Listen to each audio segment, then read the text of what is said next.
Amar putusan mengadili dalam eksepsi, menolak eksepsi termohon dan eksepsi pihak terkait untuk seluruhnya. Dalam pokok permohonan, menolak permohonan pemohon untuk seluruhnya.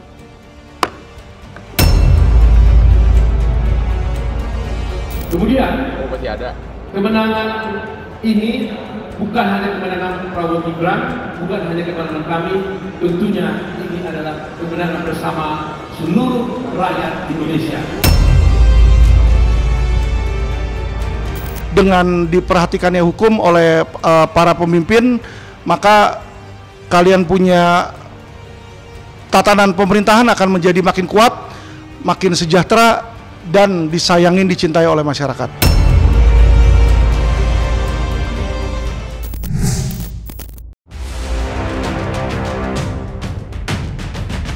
Mahkamah Konstitusi akhirnya mengeluarkan putusan atas gugatan yang diajukan pasangan Capres dan Cawapres nomor urut 01 serta Capres dan Cawapres nomor urut 03, yang dimana Mahkamah Konstitusi secara sah tidak menemukan kecurangan dari paslon 02 Prabowo Subianto dan Gibran Rakabuming Raka. Diketahui, dalil-dalil yang diajukan antara lain soal ketidaknetralan Badan Pengawas Pemilu atau Bawaslu dan DKPP, serta terkait tudingan adanya penyalahgunaan kekuasaan yang dilakukan Presiden Joko Widodo dalam menggunakan APBN dalam bentuk penyaluran dana bansos guna mempengaruhi hasil pemilu.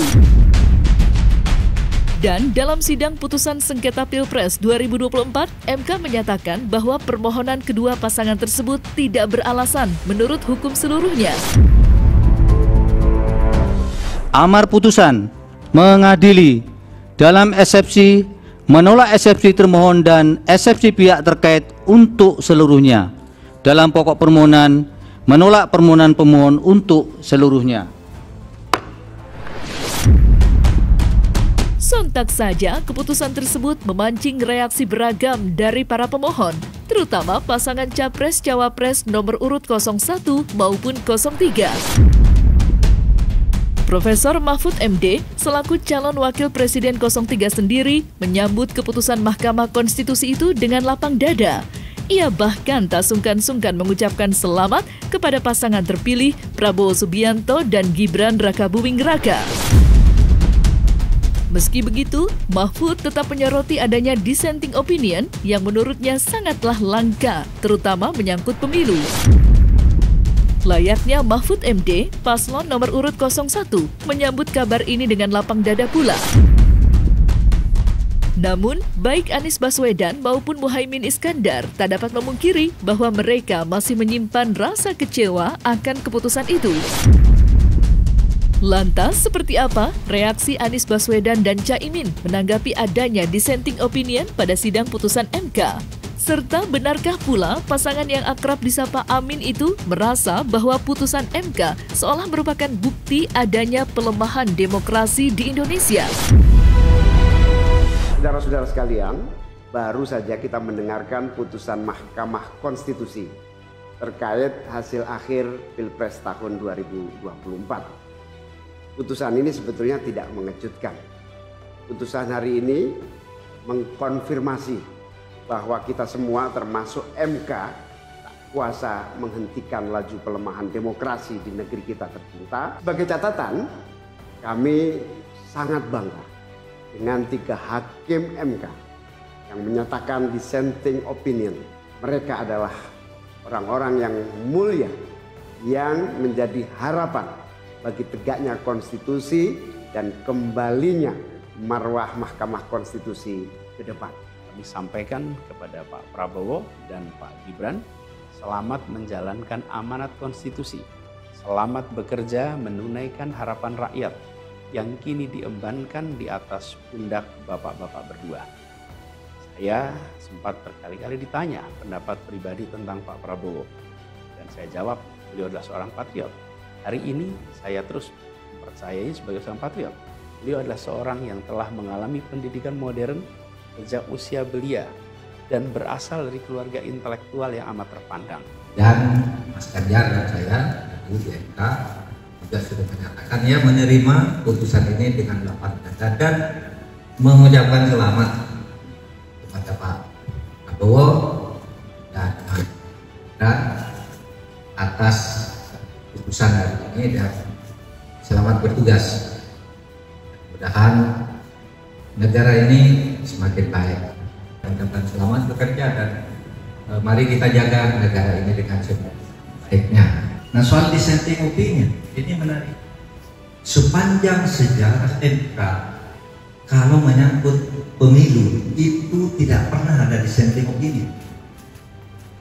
Saya ngikuti MK sejak awal sampai sekarang tidak ada dissenting opinion di dalam pemilu, karena kode etik hakim itu sebenarnya kalau menyangkut jabatan kekuasaan jangan sampai ada dissenting opinion, biar kelihatan kompak dan tidak ada jadi masalah.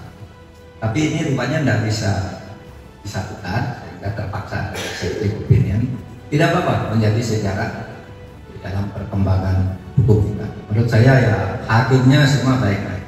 Teman-teman semua, marilah kita lanjutkan perjuangan, mengubah yang memang perlu diubah, melanjutkan perjuangan untuk memperbaiki apa yang memang perlu diperbaiki dalam berbagai kesempatan dan ruang yang tersedia di masa yang akan.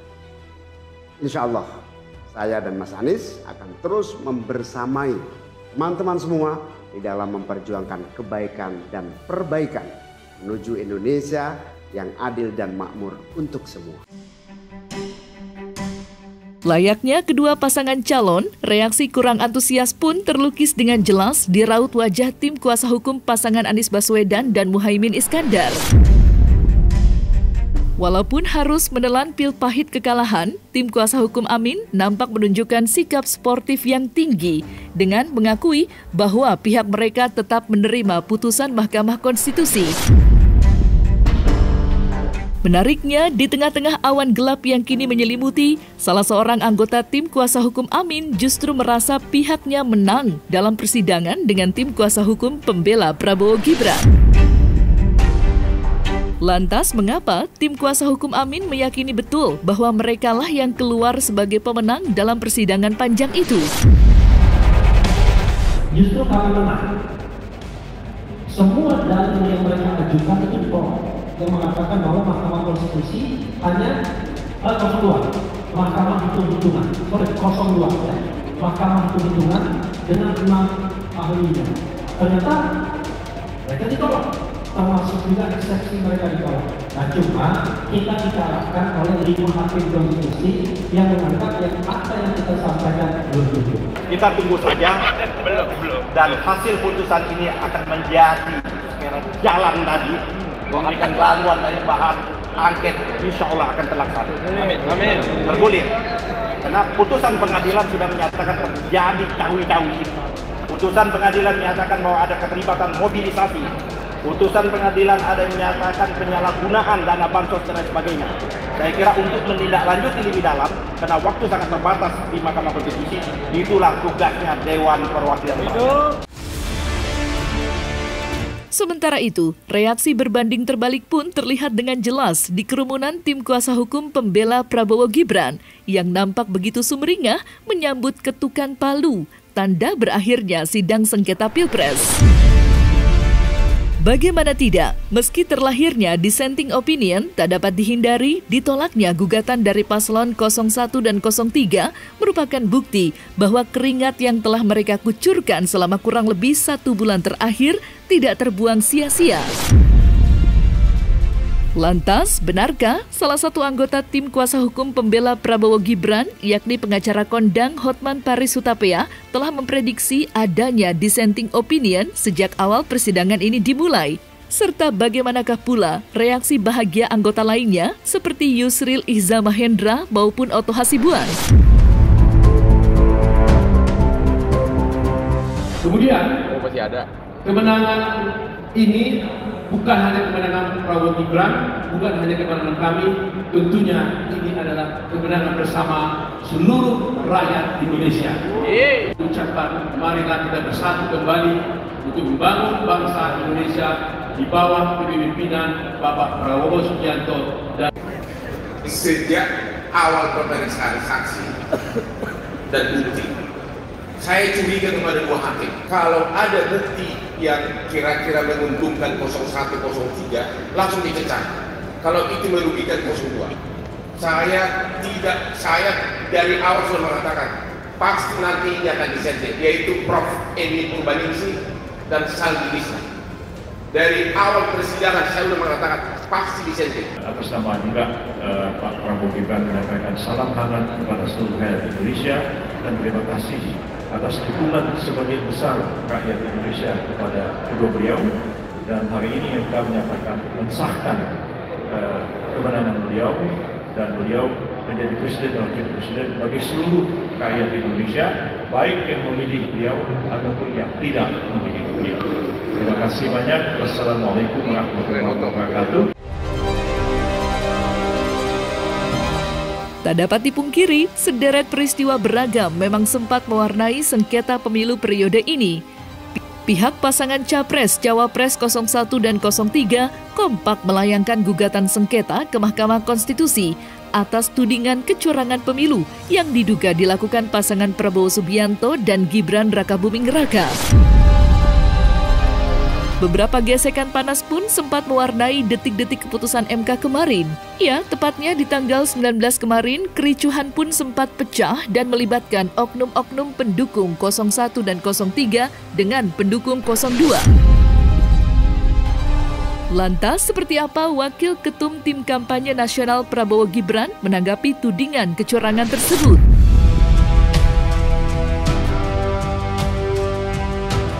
Intinya nggak terlalu khawatir ya, karena memang apa yang menurut kami diajukan oleh pihak 01 dan 03 itu tidak mempunyai bukti-bukti yang valid dan akurat. Jadi tuduhan bahwa tim 02 melakukan kecurangan secara TSM, terstruktur, sistematis, dan masif, ya kami yakin, kami di TKN, kami tidak pernah membentuk tim untuk melakukan kecurangan.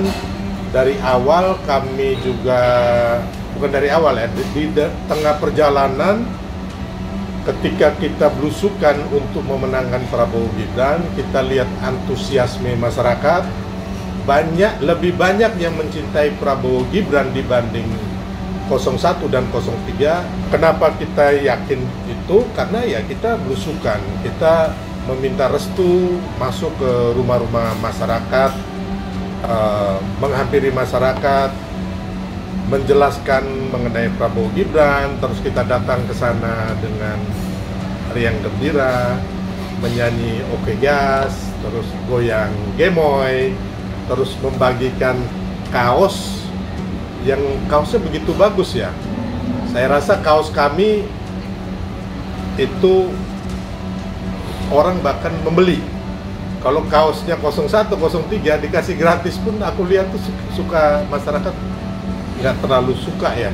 Nah ini kita rasakan bahwa wah ini kayaknya kita nggak usah curang pun kita yakin kita menang.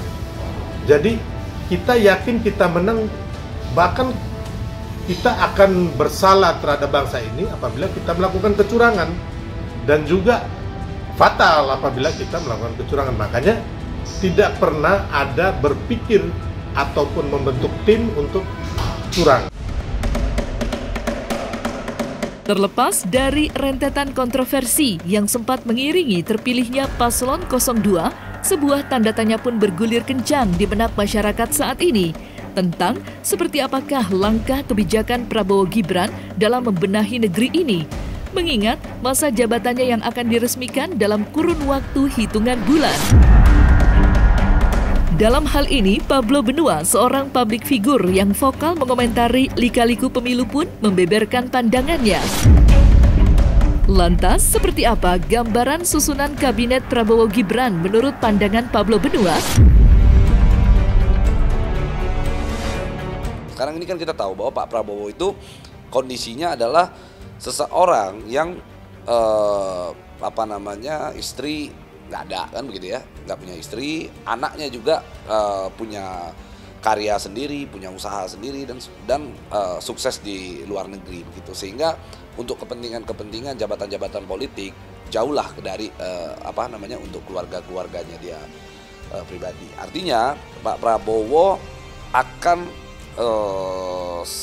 mendapatkan tantangan yang penuh dengan dilema untuk memilih calon menteri yang nanti akan menduduki di posisi kabinetnya dia. Tapi kalau kita lihat visi misi yang dibawa oleh Pak Prabowo sejak awal adalah dia ingin membawa satu bentuk keberlanjutan atas pemerintahannya Pak Jokowi gitu. Artinya tidak akan banyak perombakan atau perubahan menteri-menteri yang ada di kabinetnya Pak Prabowo itu sendiri. Tapi tetap akan ada wajah-wajah baru untuk menggantikan orang-orang atau mungkin menteri-menteri yang selama ini kalau seandainya digantikan tidak berdampak signifikan terhadap keberlanjutan itu. Bisa kita lihat misalnya contoh IKN begitu ya. Gue yakin dia ingin sangat membuktikan sekali kepada rakyat bahwa gue ini adalah presiden terbaik. Dia ingin buat legacy pasti.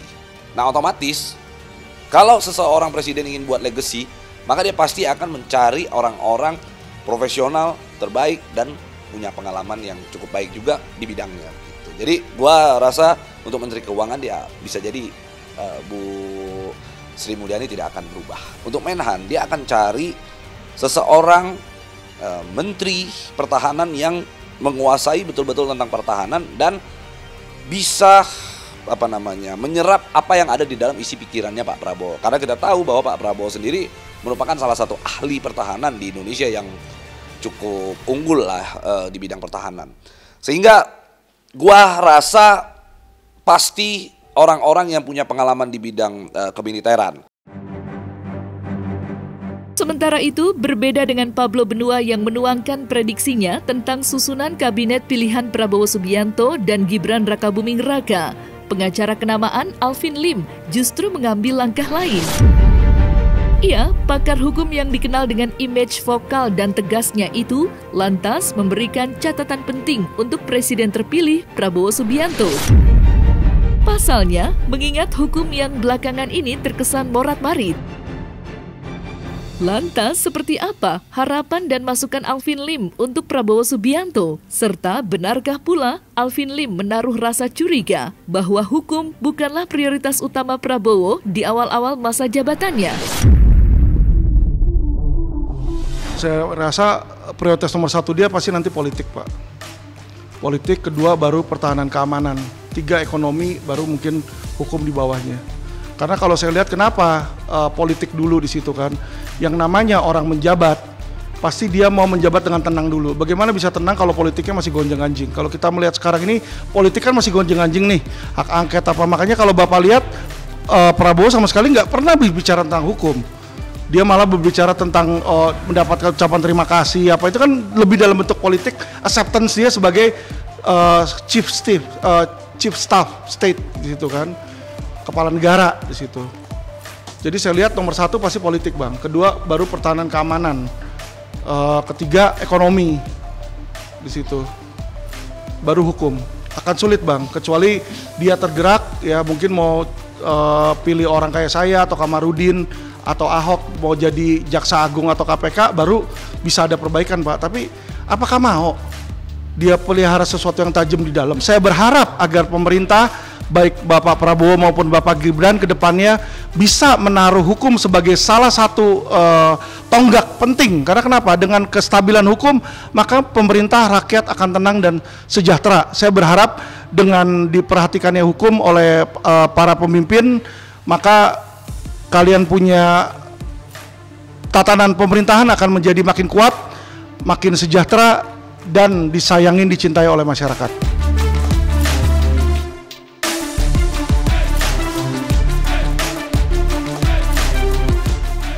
Nah, selesai sudah Cumi Lovers? Saksikan terus Cumi Camp In-Depth, kabar lengkap, mendalam, dan akurat dari narasumber terpercaya.